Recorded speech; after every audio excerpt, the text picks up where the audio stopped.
selamat malam. Setelah vakum beberapa tahun di dunia pendakian, akhirnya seorang Ilham Farid Maulana kembali lagi berkelana. Kali ini tujuan saya menuju ke Gunung Rinjani dan saya akan melakukan pendakian selama 4 hari 3 malam. Dan saat ini saya sedang berada di stasiun Ciamis. Malam ini saya akan berangkat menuju Surabaya menggunakan kereta api Mutiara Selatan. Nanti dari Surabaya menuju Lombok, saya akan menggunakan KM Kirana 7. Dan gimana keseruannya? Ikuti terus perjalanan saya. Stasiun ini merupakan satu-satunya stasiun aktif yang berada di Kabupaten Ciamis. Dikarenakan tidak tersedianya bandara di sekitar tempat saya tinggal, stasiun ini juga selalu menjadi awal cerita di mana perjalanan saya dimulai. Sekarang saya sudah berada di kereta Mutiara Selatan. Begitu melelahkan. Sekarang saatnya untuk tidur. Cahaya mentari pagi yang menerobos masuk lewat jendela gerbong membangunkan saya yang tengah terlelap. Ketika mata saya terbuka, kereta sudah sampai di tujuan akhirnya di Surabaya. Saya pun bergegas memesan transportasi online dan melesat menuju pelabuhan Tanjung Perak.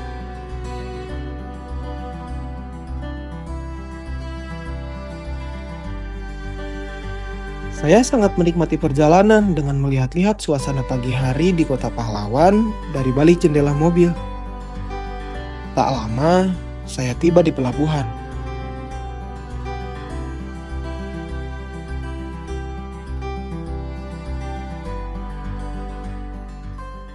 Nah, ini sekarang saya sudah di Pelabuhan Tanjung Perak, Surabaya. Cuaca sangat panas sekali. Dan ini saya menuju ke loket penukaran tiket yang sudah saya beli sebelumnya. Jika Fiersa punya Mbak Kroya, maka saya punya Bawi Dayak. Yap, di pelabuhan saya menunggu kedatangan Bawi Dayak yang sejak pagi buta sudah terbang dari tanah Borneo. Selain Bawi Dayak, saya juga bertemu 2 orang yang akan mendaki bersama ke Gunung Rinjani. Setelah kami berkumpul, kami bergegas menuju terminal penumpang guna menukarkan barcode tiket yang sudah kami pesan sebelumnya menjadi boarding pass dan gelang yang menjadi tanda bahwa kami adalah penumpang.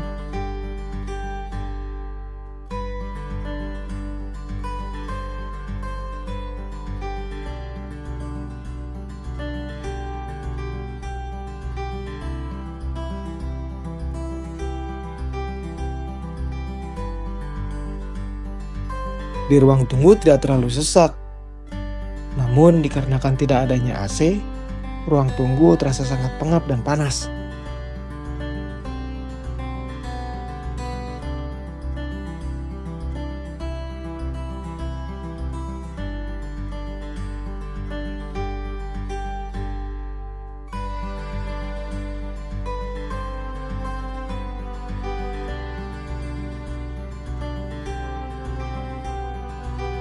Setelah proses check-in selesai, kami diarahkan menuju kapal yang telah menunggu kami di dermaga.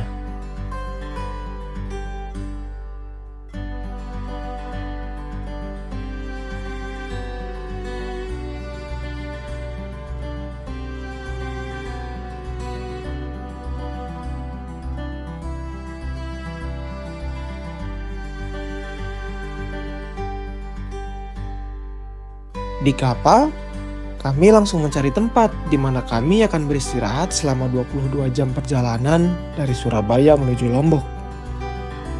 Setelahnya, kami bergegas ke dek paling atas untuk menyaksikan kapal berlayar melewati jembatan Suramadu, jembatan yang menghubungkan Pulau Jawa dan Madura.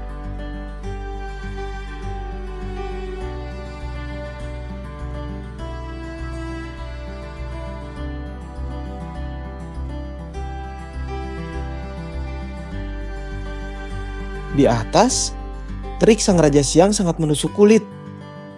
Rasa-rasanya, kota Surabaya memiliki 7 matahari.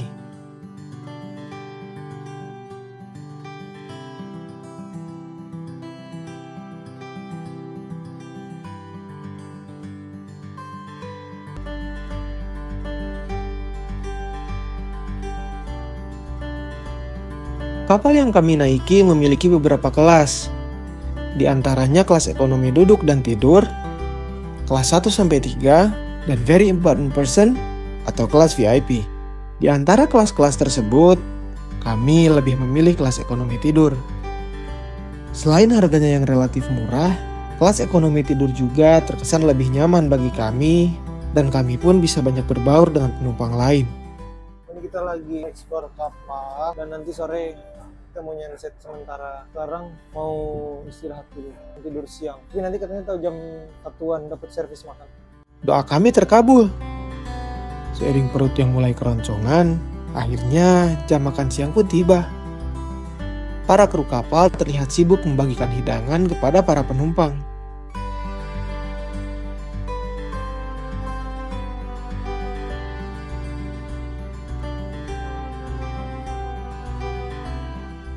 Nah guys, jadi di siang hari ini kami dapat servis makan yang harus menunjukkan bukti pembelian tiket. Kita dapat air mineral, di mulutnya semangka, dan main course-nya sebutnya cangkangnya sambal sama bandeng apa tongkol, nggak ngerti. Ini nasinya masih panas, enak, pulen. Buat makan.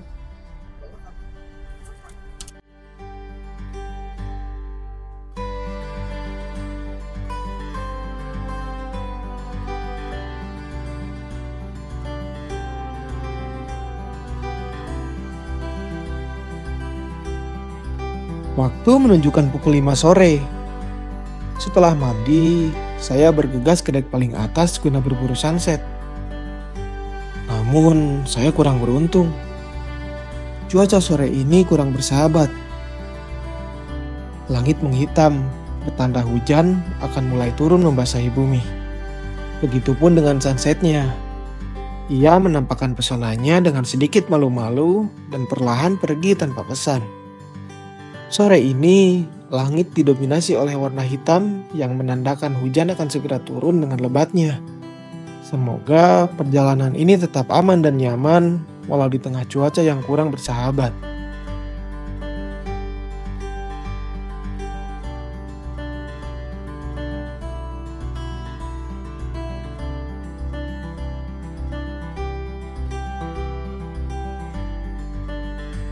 Di waktu gelap yang jatuh, saya kembali bergegas menuju top deck. Setibanya di sana, tangisan semesta masih saja membasahi bumi ini. Tangisannya menjelma menjadi genangan-genangan air yang berkumpul di atas kapal. Beruntungnya, sang mentari tengah bersiap menampakkan pesonanya. Beberapa insan, termasuk saya, tengah menunggu pancaran itu.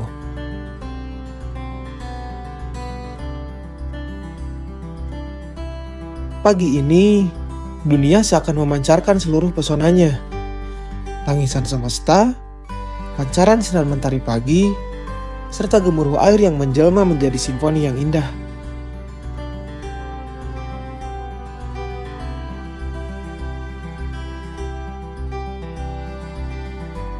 Tidak ingin terlalu tenggelam dalam kehangatan mentari pagi, saya turun kembali ke dek bawah untuk mengisi perut dengan nasi goreng yang saya beli.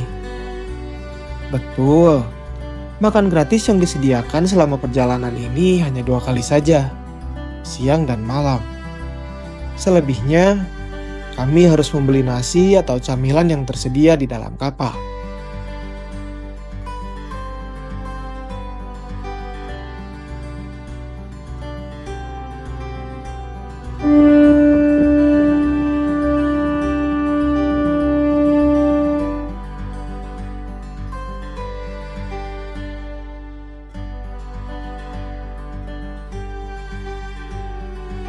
Setelah 22 jam terombang-ambing di tengah lautan, akhirnya kami sampai di Pulau Lombok.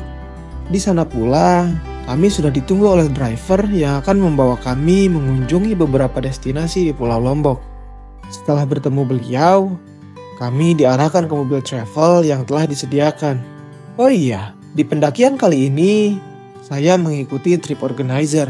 Jadi, transportasi yang sedang saya gunakan adalah bagian dari servis mereka. Sekarang, kami menuju ke Bandara Internasional Lombok guna menjemput peserta yang lainnya.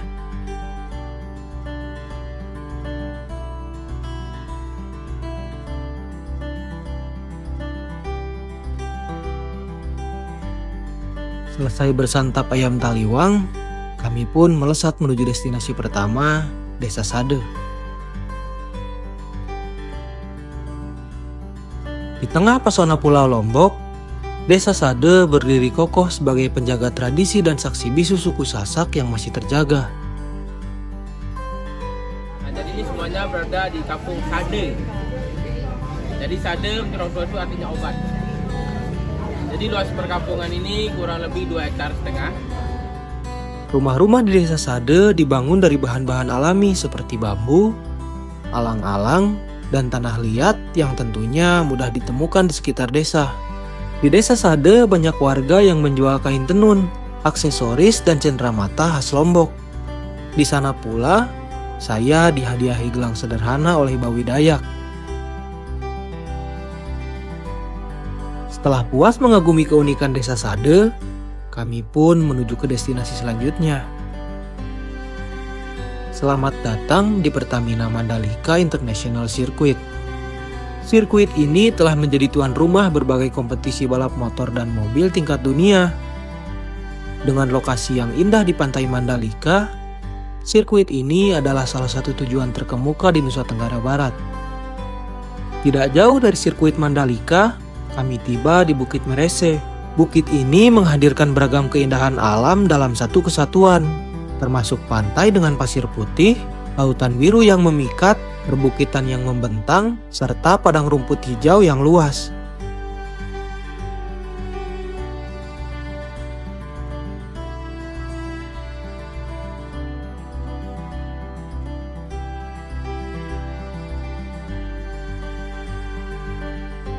Dikarenakan waktu sudah mulai gelap, kami pun melesat menuju Sembalun, tempat di mana titik awal pendakian akan dimulai. Di sepanjang perjalanan, kami disuguhkan dengan pemandangan yang begitu memanjakan mata. Gunung Rinjani yang gagah perkasa terlihat kedinginan diselimuti awan.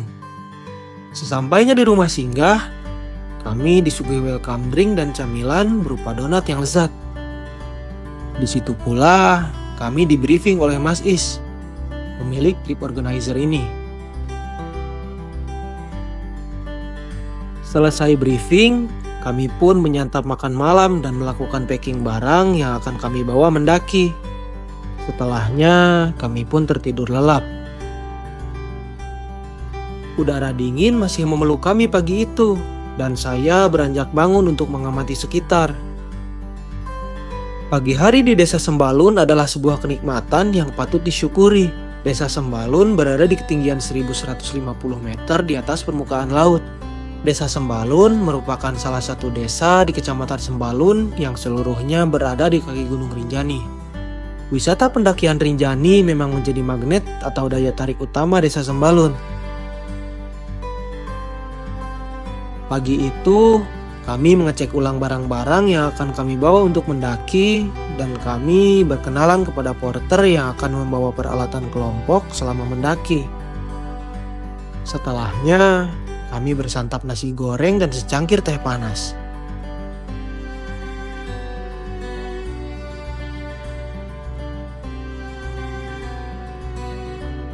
Mobil yang akan mengangkut kami menuju pos registrasi pun datang. Setelah menaikkan barang-barang, mobil itu pun membawa kami ke pos tersebut.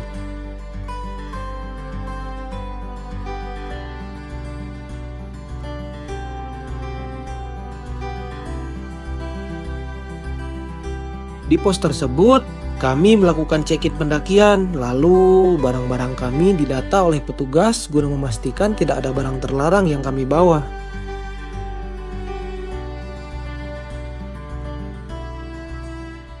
Selamat pagi teman-teman, sekarang saya sudah berada di pos check-in dan gerbangnya di sebelah sana. Lalu pos check-innya di sebelah sini. Ini adalah pick up yang dikhususkan untuk mengangkut para pendaki. Ikutin terus perjalanan saya. Ini adalah Kevin, seorang guide lokal yang akan menemani perjalanan mendaki kami selama di Gunung Rinjani. Setelah proses check-in selesai, mobil pick up mulai bergerak membawa kami ke Bukit Tiga. Dari Bukit Tiga, kami lebih memilih menggunakan jasa ojek. Lebih 20 menit perjalanan menggunakan pick up, kita sudah sampai di Bukit Telu atau Bukit Tiga. Iya. Ini carrier yang akan saya bawa. Dan bisa kita lihat Gunung Rinjani udah digagah di belakang saya.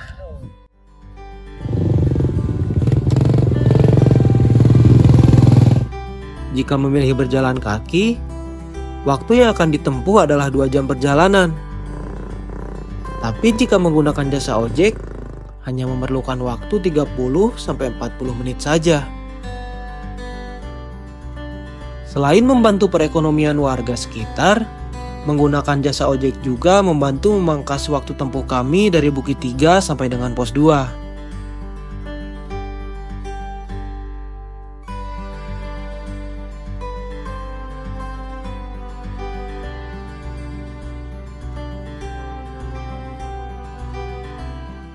Kita udah sampai di pos 2 dan kita lihat porter-porter Rinjani yang begitu kuat.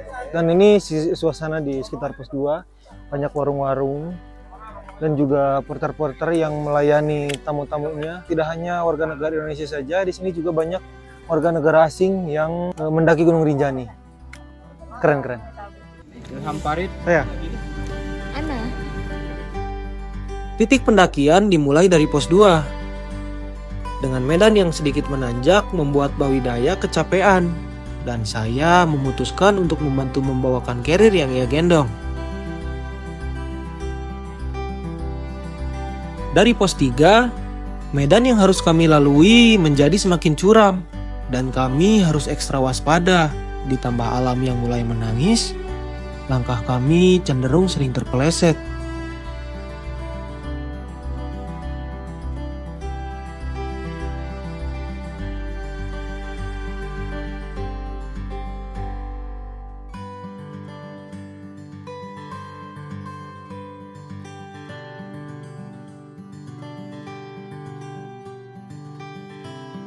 Kakinya beda setelan.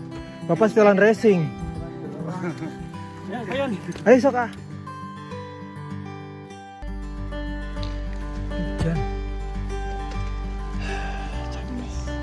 Panas lagi, capek.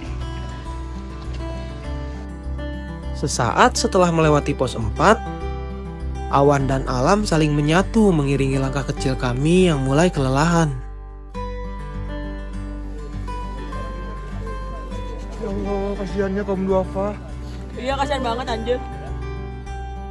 Sepanjang perjalanan menuju Pelawangan Sembalun, kami ditemani oleh pemandangan alam yang menyejukkan mata, dan itu pun membuat semangat kami terjaga dengan baik.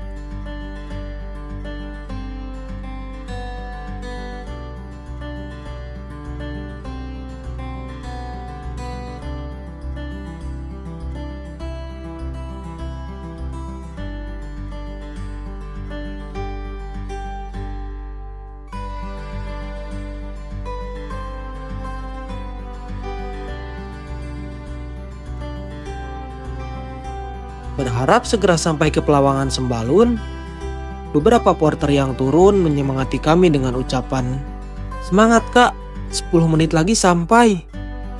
Yang pada kenyataannya, 1 jam setelah kata itu diucapkan, kami baru sampai di Pelawangan Sembalun.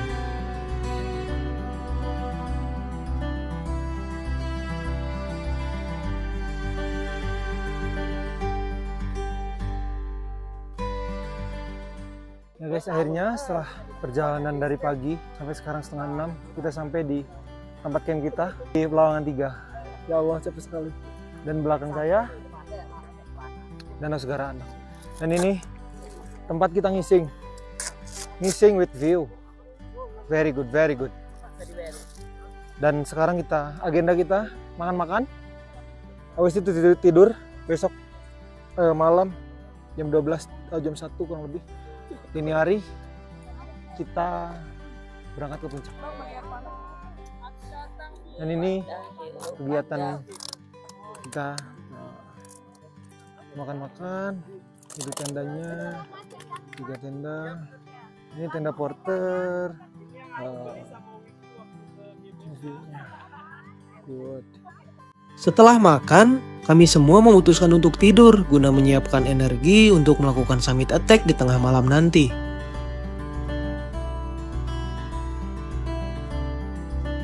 Kami dibangunkan oleh langkah para pendaki yang tengah melakukan summit attack.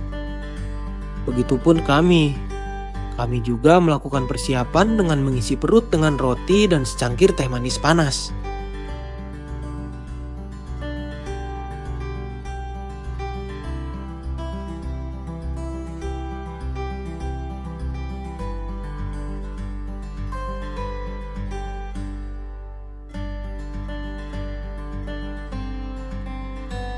Tak lama setelahnya, kami di-briefing oleh Mas Kevin dan summit attack pun dimulai.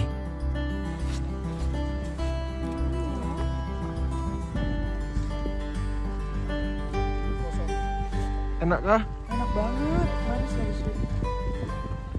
Treknya sudah mulai menanjak dan berpasir juga. Saat dari sini sampai Pelawangan 5 masih cukup lumayan landai. Puncak treknya cukup lumayan menanjak dan terjal juga. Treknya itu berpasir. Jalur menuju puncak benar-benar menguras tenaga. Beberapa kali kami berhenti untuk beristirahat. Jalur yang didominasi oleh pasir dan bebatuan itu sangat menyulitkan kami. Gaiter menjadi alat penting supaya pasir tidak masuk ke dalam sepatu dan menghambat langkah kami. Semakin tinggi posisi kami berada, jalur pendakian semakin terjal dan menyempit. Di kedua sisi, jurang yang menganga menjadi peringatan agar kami harus ekstra hati-hati dalam melangkah. Salah sedikit saja bisa fatal akibatnya.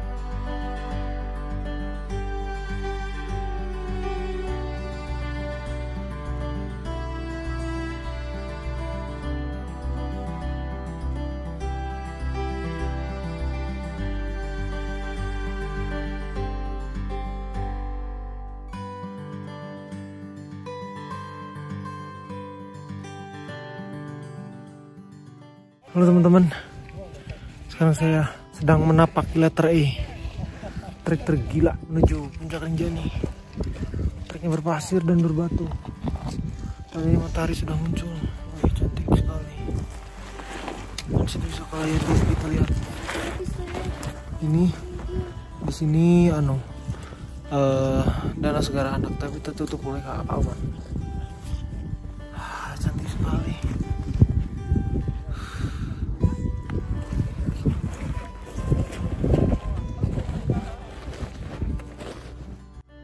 Di tengah keputusasaan karena letter E yang mematikan, rasa lelah kami sedikit terobati dengan terlihatnya Danau Segara Anak yang mulai menunjukkan pesonanya.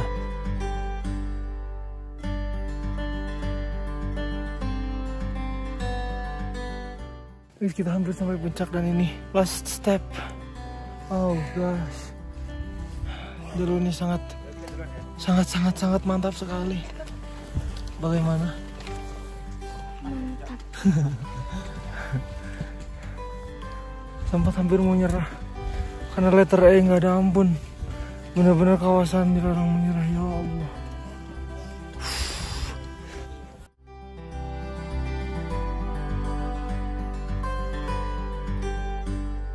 Pada akhirnya, setelah semua perjuangan dan rintangan yang telah kami lalui, kami tiba di puncak Dewi Anjani, Gunung Rinjani. Teman-teman, pagi ini setelah kurang lebih 6 jam perjalanan dari Lawangan, akhirnya kita sampai di puncak Rinjani 3.726 meter di atas permukaan laut. Dan ini merupakan titik tertinggi yang pernah saya capai setelah Gunung Semeru. Dan alhamdulillah semuanya berjalan dengan baik. Mudah-mudahan saya khususnya dan kalian pada umumnya bisa mengeksplor keindahan alam di Indonesia ini.